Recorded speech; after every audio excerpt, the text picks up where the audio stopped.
Bonjour, l'ancien maire de Berlin Klaus Wowereit disait que Berlin est pauvre mais sexy. Alors est-ce que c'est toujours le cas? Alors le marché du travail à Berlin, il a fortement évolué depuis 20 ans.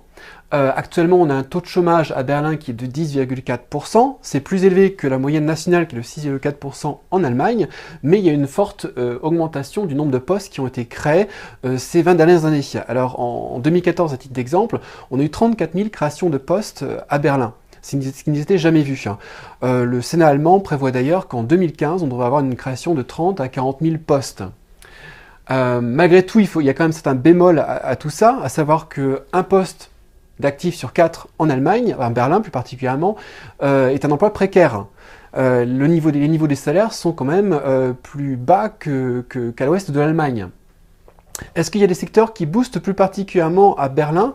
Oui, alors il faut reconnaître que le secteur digital, e-commerce, s'est fortement développé ces dernières années. On a aussi les secteurs classiques des services, de la finance et de la santé qui sont particulièrement dynamiques, et des secteurs qui ont quand même régressé, comme celui de la production industrielle et la construction. Donc vous pouvez vous orienter plus particulièrement vers les secteurs que j'ai cités. Est-ce qu'il y a des possibilités d'embauche pour les candidats français à Berlin? Quelles sont les perspectives? La Chambre de commerce berlinoise a noté qu'il y a 650 implantations d'entreprises françaises à Berlin, ce qui n'est pas rien. Ça signifie que ces sociétés sont susceptibles d'embaucher des profils parlant français.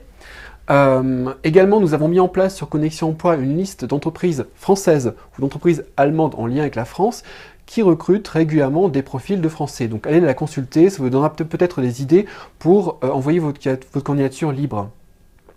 Alors il faut reconnaître quand même que le parcours de certains Français à Berlin, ça passe par le mini-job, c'est-à-dire par un emploi précaire de 450 €, ça passe par un au pair, ou alors ça passe par des jobs en call center.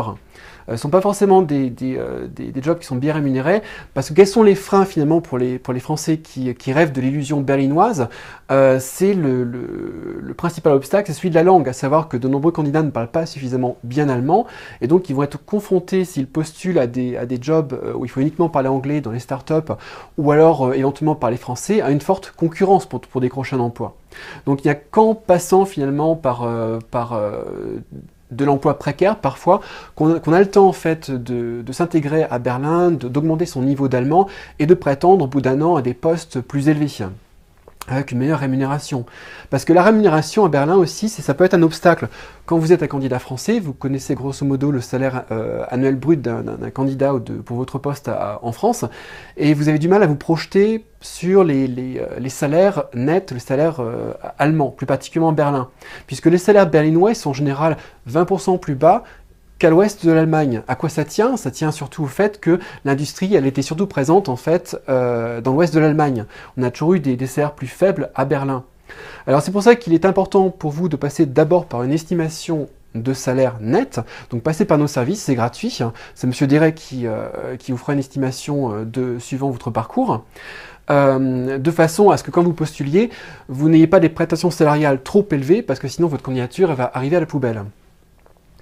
Alors il y a aussi d'autres facteurs qui font qu'il n'est pas forcément que ça peut être incertain quand même de s'intégrer à Berlin. Certains paramètres comme le niveau de vie qui ne fait qu'augmenter avec des loyers à cause de la gentrification qui ont fortement évolué aussi ces dernières années vers le haut. Donc sont des éléments à prendre en compte avant de partir à Berlin. Alors si vous voulez, vous pouvez rejoindre notre groupe Emploi Berlin sur Facebook. Il y a de nombreuses discussions sur ce sujet, aussi des offres d'emploi qui sont diffusées par les entreprises qui vous permettront peut-être de mettre le pied à Berlin. Voilà.